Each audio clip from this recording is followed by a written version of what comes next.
Chris Lee, Blake Lovell, and Blayne Gilmer, Southeastern 14, here to do SEC Power Rankings. It's the middle of June. Never too soon to do football power rankings because we have big aspirations here. We're going to start with Blake. We'll have him pull up his power rankings of the SEC West. Have at it, my man. Big aspirations, Blake. Big aspirations. All right, so yeah, I get to go first, of course, on this one because I'm sure everyone will be thrilled at these. But don't worry, Chris's are coming next, and they're the exact same. So yeah, I mean, way to build that up.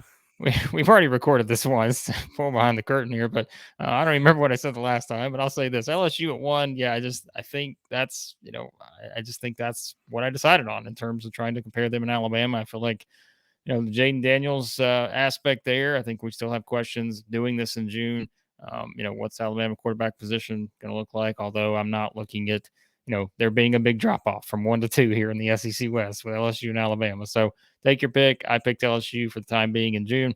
A&M at 3. I did, as Blaine will tell you, I did make a swap here. I initially had Ole Miss up at 3, but I just think, and I think Chris will probably allude to this, but it's the known versus the unknown. And I think that, when you look at A&M, it's hard to say that there's a lot of known based on what happened last season, but you do know kind of what you have in place now off of that. And I cannot see them replicating exactly what they did last season. I just have to think they're going to take a step forward. Bobby Petrino's there now. So I think that will help in terms of their offensive consistency a bit. And so I did ultimately go with A&M at 3, although, again, it is still kind of risky based on how high a lot of people were on them last season. And we kind of saw what happened. So Arkansas at 4, again, I think there are some things we know. KJ Jefferson, Blaine had him at 3 in our QB rankings for the season. And then there's a lot of other pieces that you have to like about this Arkansas team. We've said it, it's kind of a prove it season, I think, for the Razorbacks and Sam Pittman specifically. I just think still, I don't know if there's a lot separating them and A&M right now for me in terms of doing that. The same for Ole Miss, but the problem with me for Ole Miss was just the transfers. And it's not that they're not talented. It's just you want to see it all come together, I think, before I ultimately decided to not put them ahead of an A&M or Arkansas right now. But it's Lane Kiffin. Could I see them doing it? Sure. But again, it's the SEC West. You got to put somebody somewhere, and that goes to 6 and 7. With Auburn, Mississippi State, went back and forth quite a bit on this. Look, two places with 2 new coaches in place. But we know, Zach Arnett was there at Mississippi State, but they are going to change some things. And I think you're probably just banking on Hugh Freeze having Auburn not where they ultimately want to be this season, but I think further along perhaps than some people will maybe give them credit for. I think they'll get there by the end of the season. So not a lot really separating for me. I mean, honestly, I don't know if there's a ton that separates beyond, 3 to 7. That's a very slim margin for error when you talk about all those 5 teams. To me, I think LSU and Alabama, I would have a hard time putting anybody else in that order at 1-2. But you just never know how things are going to play out in the West. And Mississippi State has, this experience to be the sleeper team. Auburn could be the sleeper team if everything comes together early. But we say that every year about some of these teams that are ultimately picked, lower in the SEC West. So not a lot separates those teams towards the bottom of your rankings, and not a lot separates your rankings from Chris's rankings. Here they are, the same exact ones. Stunned. Not a lot. I think he meant nothing. The reasoning might be different, though. My separate on LSU and Alabama was quarterback play. I think Jaden Daniels might be the best player in this league. Alabama, the glimpses I got with Milroe last year, I'm just not sure. Look, it could be somebody different. It could change. I don't know. But between quarterback play and the fact that LSU's front 7 looks a little bit more like typical LSU front 7s than what they've rolled out there at times the last 4 or 5 years, that to me was my separator. A&M at 3rd. A&M's really, really talented. Got a couple of playmakers back on offense. Got one of the best secondaries back.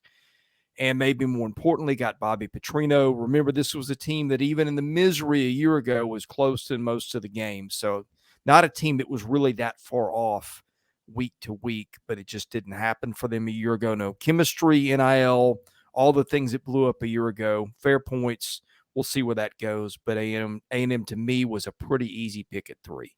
This is where it got tough. I went Arkansas at 4, just because Arkansas probably can't get any more banged up than it did a year ago. I'm a big KJ Jefferson guy. Ole Miss, this may be where I regret having Ole Miss behind Arkansas, but just the number of things that could blow up. And you saw it kind of blow up on Ole Miss last year as the schedule got tough. Sometimes when you go portal heavy, sometimes it works out, sometimes it doesn't.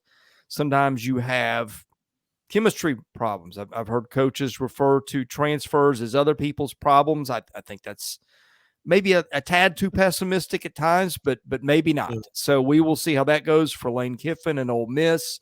I could have easily swapped those at 4 and 5. Same with 5 and 6. I went with Auburn over Mississippi State, and I may regret that one. State fans are going to be salty with us. I can tell you that ahead of time. And look, if you want to say State should not be last, you would say 2 stud linebackers who've been there since, I think, 2008, who made a lot of plays. That would be a good point, as would Will Rogers, who's going to play 14 years at State by the time he's – did you know he's got another year left after this? That's crazy. Crazy. Yeah, the COVID stuff really – that COVID year was his freshman year, so it's nuts. Yeah, he's already got the completions record in the league and got 2 more years to go. But they're changing offenses. And with Mike Leach, you can't have it both ways. You can't say Leach was a great coach, an innovator, all those things. And then when you lose him, say it doesn't hurt. So they're changing offenses. They're adding tight ends to the roster. They're going to run the ball more. And, oh, by the way, they lost Emmanuel Forbes, who, in my opinion, was the best defensive player in the league a year ago, the MVP in this league. He's now a first-round corner with, I think, I don't remember. The Washington Commanders. Washington. Okay. Somebody in the NFL. No, Auburn he's not with Freeze. For Philly because he's not a Georgia Bulldog. Only Georgia Bulldogs. That's true. Philly. That's right. The whole defense is Georgia. But, yeah, I think with Auburn, I think back to Hugh Freeze's first year and what a hot mess he inherited at Ole Miss and how quickly he made Ole Miss into a really respectable team. Auburn's got a couple of quarterbacks who played a lot of ball. They've got a good running game. They've got some dudes on defense, even if it wasn't great a year ago, that they've got some talent there. Auburn, to me, felt like the safer pick at 6 over State, but who knows? I think from 4 down, you almost could have thrown them in a hat and made a case for any of them, and that's the way I went. And I varied just a little bit on my pick. Actually, this is Blake's pick the right B here, not Blake. Blayne, my name. I should know my name. Blaine's SEC West Power Rankings right here. I went with Arkansas at 3. That is my main change here. Listen, I'll start with the top 2. I agree with what Chris said, quarterback play, and I don't think that it's, a slight edge in quarterback play. I think it's a chasm in quarterback play right now because we do not know who is going to line up for Alabama.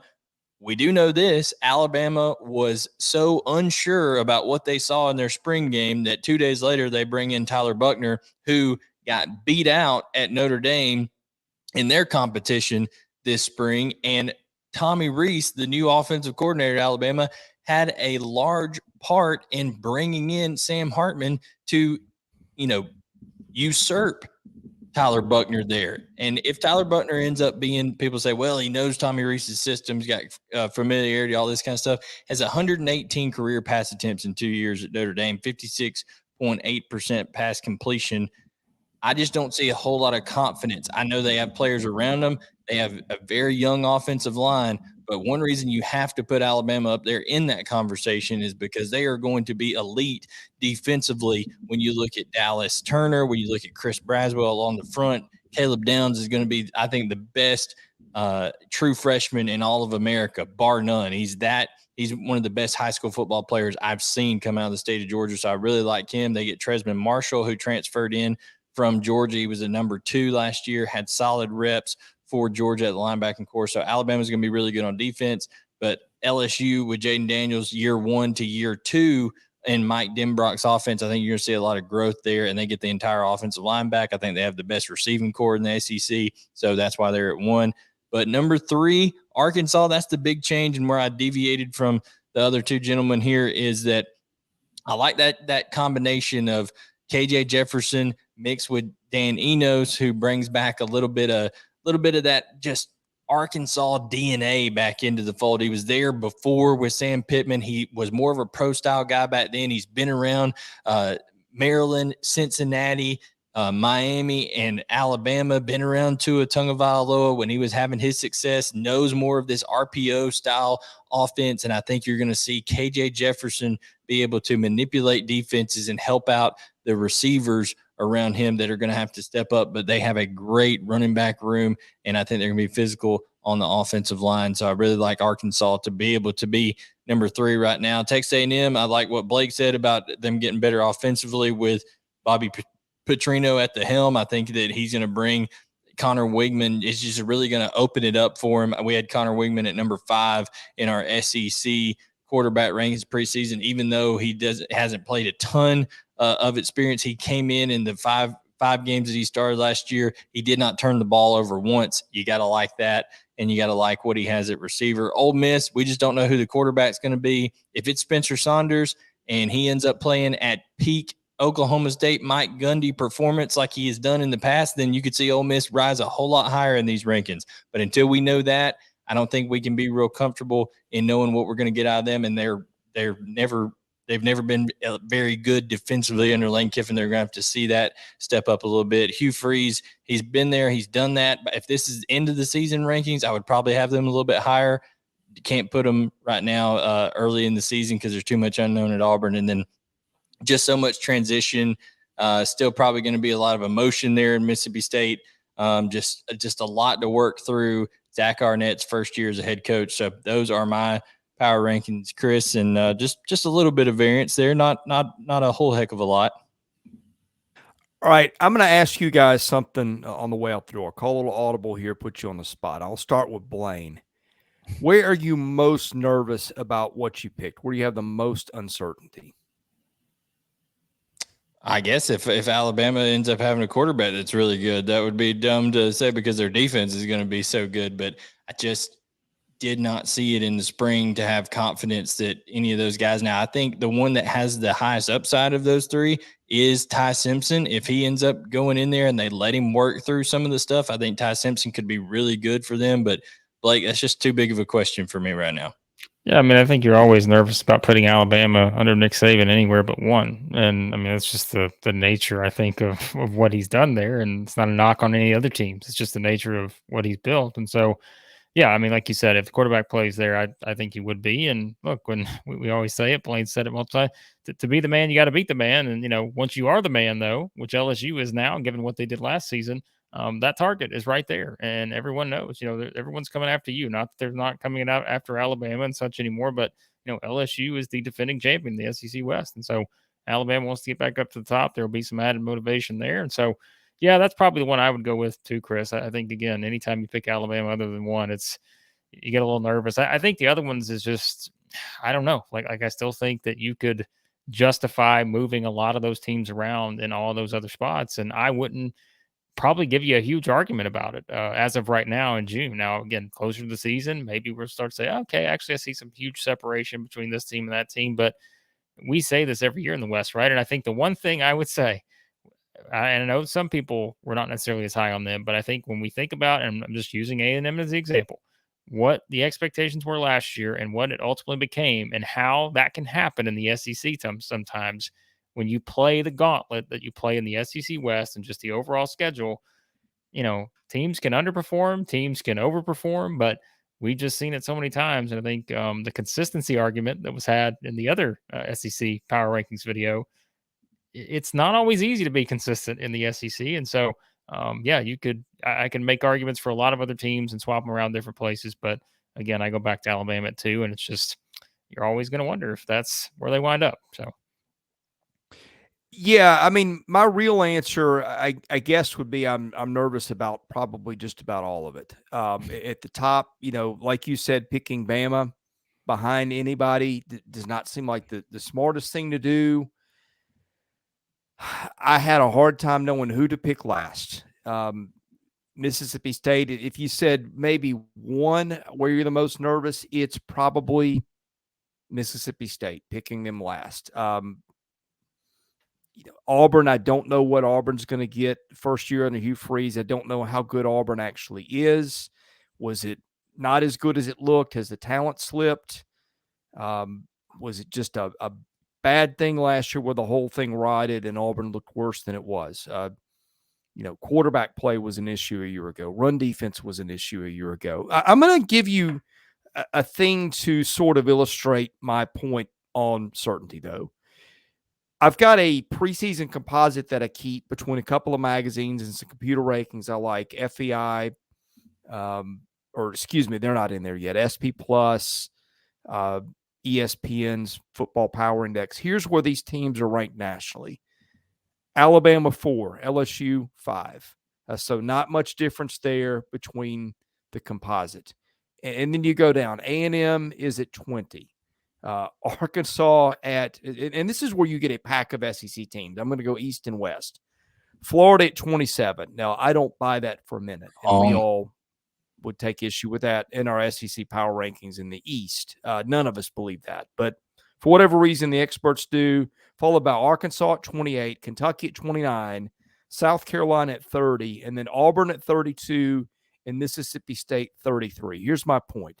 It's not just us. The experts nationally can't figure out what to do with half this league, or maybe they figured out what to do with them in their minds, but my goodness, when you slice it all up and put them together, it's close, according to most people, I think. Yeah, and there, it can be confusing. You know what else can be confusing? Some of these SEC territories. I just wanted to throw this out there. We recorded this on the heels of Father's Day, and many of these SEC situations and some of these fine tailgates that I see, the lyrics to a certain song come up, Chris, and you know what that song would be that would be apropos for certain of these.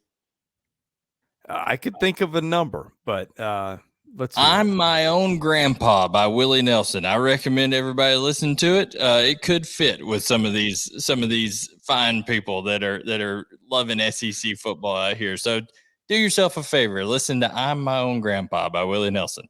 And you just pick which fan base you think it belongs to. I had no idea that was going. I still don't know. Blake, I'll give you the final word here. Why? Why would you not just end on that? I mean, that was the way to end it. So that doesn't make any sense. Then we will. So with that, thank you for watching us here at Southeastern 14. I'm joined by Blake Lovell and Blayne Gilmer. We got all kinds of content coming up. We're doing this in the middle of College World Series. Breaking those down the morning after. Every time an SEC team plays, we're rolling out not just power rankings, we're rolling out team previews, schedule previews, you name it. We've got it here. Basketball when stuff happens. Blake's got that covered. Best way to catch all of it, hit the subscribe button, hit the like button. That helps us out. For Blayne Gilmer and Blake Lovell, I'm Chris Lee. We are Southeastern 14, and we'll see you again soon.